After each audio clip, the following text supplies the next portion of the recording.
Good evening from the Channel's newsroom in London. Iran has accused the US of violating its airspace after it shot down an American military drone.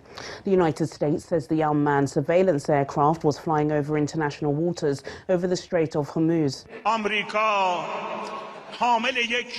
The action has stoked tension between the two nations.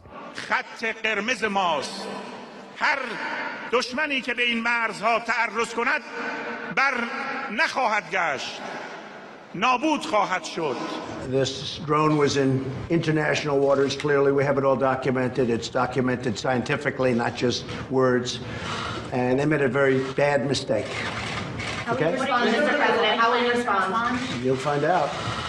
Are you willing to go to war with Iran? You'll find out. You'll find out. I mean,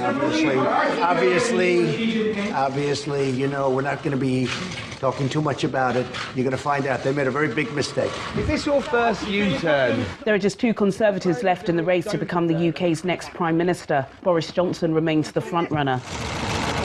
He's up against the Foreign Secretary, Jeremy Hunt. They'll compete in a runoff where party members will be allowed to vote. The winner will be announced next month.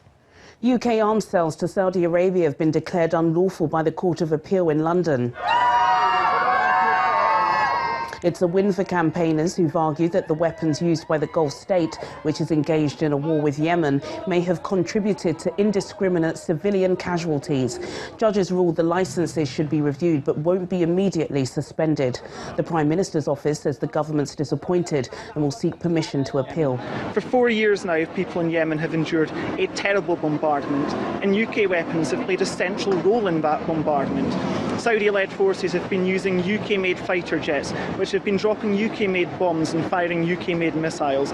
And no matter how many hospitals have been destroyed, no matter how many schools have been destroyed, the UK government has continued to sell those weapons.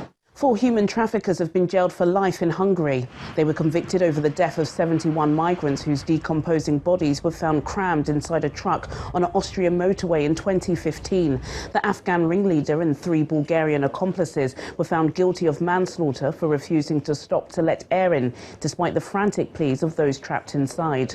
Végigélték azt, ahogy családtagjaik, gyermekeik, ismerőseik egymás után halnak meg mellettük, és közben szembesültek azzal a ténnyel, hogy rájuk is elkerülhetetlenül ez a sors vár, csak is amiatt, mert az őket csempészők fontosabbnak tartották azt, hogy elkerüljék az esetleges lebukásokat, semmint 71 ember életet. Dozens of migrants have been rescued from a dinghy in the Aegean Sea. Wait, first the baby, give me the baby. 2 babies, 5 children and 12 women, 2 of whom were pregnant, were on board. They told the Portuguese maritime police they'd come from Afghanistan and Iraq. They've been taken to the island of Lesbos in Greece. China is working to boost ties with North Korea. President Xi Jinping is in Pyongyang for the country's first state visit in 14 years. He's there for 2 days and is expected to discuss the stalled talks over North Korea's nuclear program as well as economic issues. American officials expect Xi to make some progress on the nuclear issue, using it as leverage when trade talks resume. He's due to meet President Trump at the G20 summit in Japan next week. A former Interpol chief has admitted taking $2 million in bribes, according to a Chinese court. Meng Hongwei disappeared when he travelled to his home country from France. Interpol says he's resigned as president of the International Crime Fighting Agency after being detained by authorities last year. His wife, who's been granted asylum in France, says the charges against him are politically motivated. State media says a verdict will be announced at a later date. And a former US Marine being held in Russia on suspicion of spying is calling for international help. Paul Whelan, who holds US, British, Canadian and Irish passports, was detained in Moscow last December and is accused of espionage. He denies the charges against him, and during a court appearance he made a direct plea to President Trump.